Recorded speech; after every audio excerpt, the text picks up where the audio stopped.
ఈ మధ్య కాలంలో తన ప్రభావాన్ని, ప్రతాపాన్ని అధికంగా చూపిస్తున్న వాటిలో క్యాన్సర్ కూడా ఒకటి. మారుతున్న అలవాట్లు, ఆహారం శరీరంలో ప్రతి భాగానికి క్యాన్సర్ను దగ్గర చేస్తోంది. అన్నింటినీ దాటి ఎముకలకు సైతం క్యాన్సర్ సోకుతోంది. నొప్పులతో మొదలై ఇన్ఫెక్షన్గా భ్రమింపజేసి శరీరం మొత్తాన్ని కుంగదీసే బోన్ క్యాన్సర్ను ముందుగానే ఎలా గుర్తించాలి? దాని నుంచి ఎలా కాపాడుకోవాలో చూద్దాం.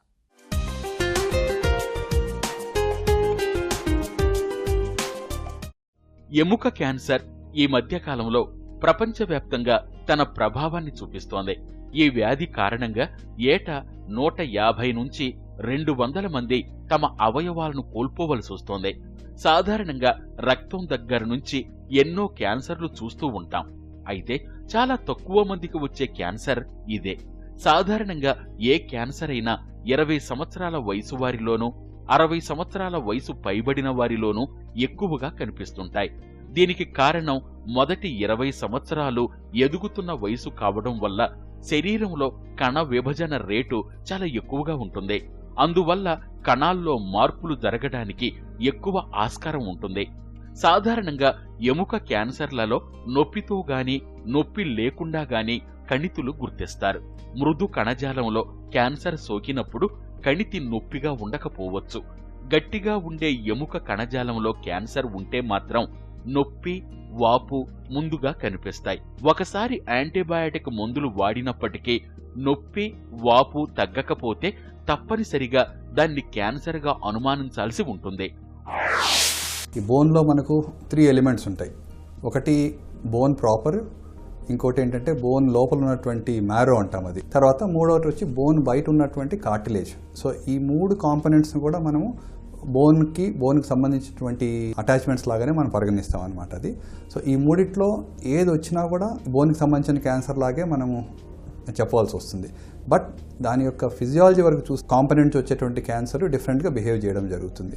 ఒకటి బోన్ షెల్లోంచి వచ్చేటటువంటి క్యాన్సర్ని మనం ఆస్టియోసార్కోమా అంటాము. అలాగే బోన్ మ్యారో నుంచి వచ్చే క్యాన్సర్ని జనరల్గా మనము ఇవింగ్ సార్కోమా అంటాము. అలాగే బోన్ కార్టిలేజ్ నుంచి వచ్చేటటువంటి క్యాన్సర్ని మనం కాండ్రోసార్కోమా అంటాం. సో ఈ 3 క్యాన్సర్లను కూడా మనం జనరల్గా చెప్పే విధానంలో కామన్ మ్యాన్కి అయితే బోన్ క్యాన్సర్ లాగానే చెప్పడం జరుగుతుంది. ఆస్టియోసార్కోమా అనేది సహజంగా మనకు ఈ ఎముకల్లో చేతులు కాళ్ళ భాగంలో కామన్గా రావడం జరుగుతుంది. అదే ఇవింగ్ సార్కోమా అంటే చూస్తే అది అపెండికులార్ స్కెలిటన్లో అంటే పెల్విస్లో, స్పైన్లో, అలాగే రిబ్స్లో, అలాగే స్కాపులా, ఈ యొక్క కామన్ ఈ ఏరియాస్లో దాని యొక్క ఇన్సిడెన్స్ కొంచెం ఎక్కువగా ఉంటుంది.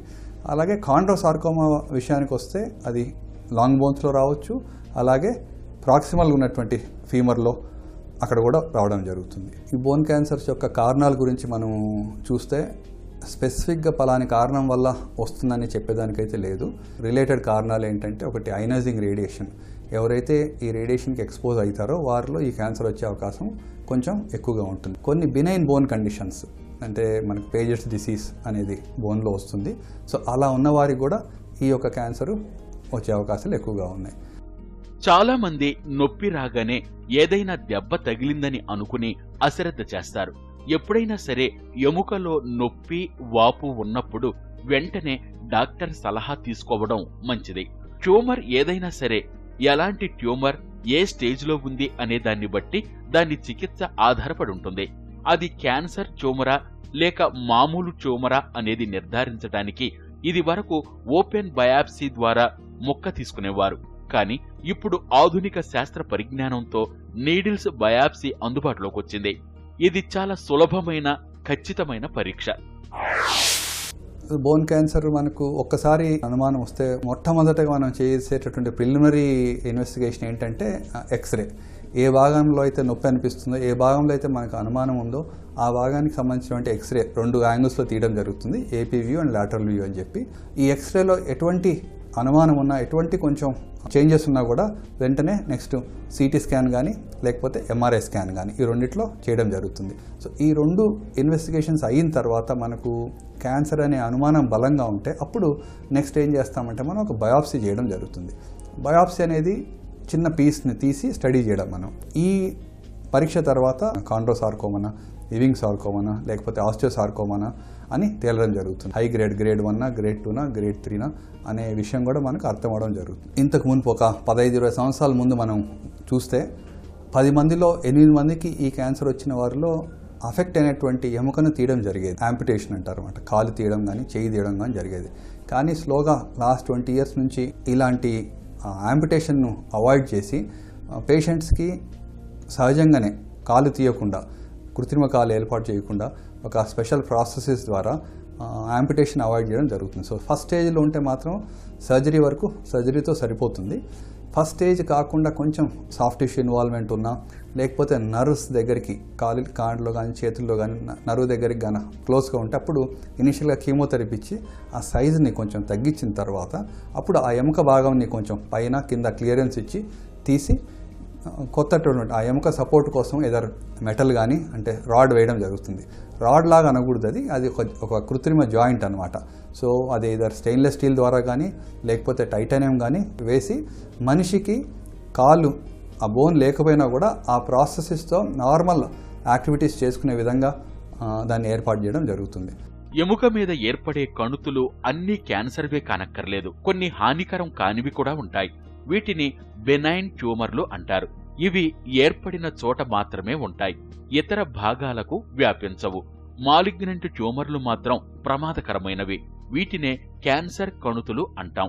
క్యాన్సర్ ట్యూమర్ చుట్టూ కొంత భాగం వరకు వాపు ఉంటుంది. ఇది వ్యాపించకుండా చూడటం కోసం మన శరీరంలోని రక్షణ వ్యవస్థ దాని చుట్టూ ఒక చిన్న పొరను ఏర్పరుస్తుంది. దీనికి బయట కొంత భాగం వరకు ఉన్న భాగాన్ని రియాక్టివ్ జోన్ అంటారు.